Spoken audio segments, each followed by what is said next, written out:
Assembly అభ్యర్థుల list విడుదలైన AP బీజేపీలో కొత్తలు కొనసాగుతున్నాయా?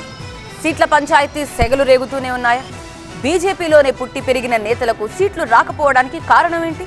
చంద్రబాబుకు వ్యతిరేకులనే ముద్ర వేసుకోవడమా, లేక బీజేపీ అధిష్టానం చెవిలో చంద్రబాబు చెప్పిన మంత్రమా?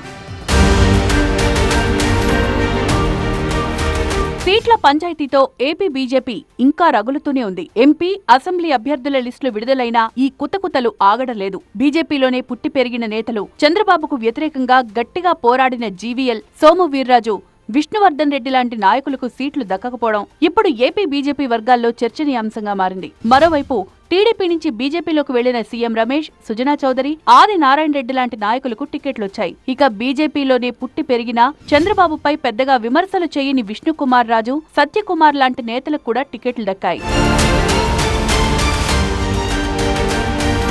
సోము వీర్రాజు లాంటి నేతలకు టికెట్ ఇస్తే టీడీపీ ఓటు ట్రాన్స్ఫర్ కాదని బీజేపీ హైకమాండ్ కు చంద్రబాబు చెప్పినట్లు తెలుస్తోంది. దీంతో బీజేపీ హైకమాండ్ కూడా ఓటు ట్రాన్స్ఫర్ అనే అంశాన్ని పరిగణలోకి తీసుకుని హార్డ్ కోర్ యాంటీ చంద్రబాబు నేతలను పక్కన పెట్టినట్లు చెప్తున్నారు. ఇప్పుడు ఇదే ఏపీ బీజేపీ వర్గాల్లో బీపీ తెప్పిస్తోందంటున్నారు. బీజేపీలోనే పుట్టి పెరిగి మొదటి నుంచి పార్టీని నమ్ముకున్న నేతల్లో దీనిపైనే చర్చ, రచ్చ జరుగుతున్నాయని సమాచారం.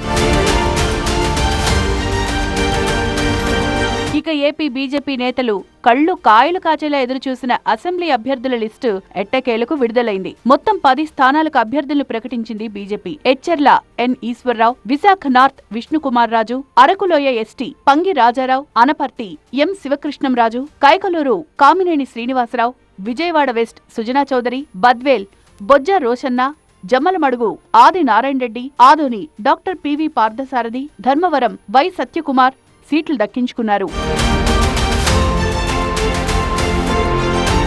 గతంలో టీడీపీ మొదటి జాబితాలో ప్రకటించిన 2 స్థానాలు తిరిగి బీజేపీకి కేటాయించారు. అరకు అసెంబ్లీ అభ్యర్థిగా దొన్నుదొరను గతంలో చంద్రబాబు ప్రకటించారు. ఇక అనపర్తి అభ్యర్థిగా నల్లమిల్లి రామకృష్ణారెడ్డి పేరును మొదటి జాబితాలో ప్రకటించింది టీడీపీ.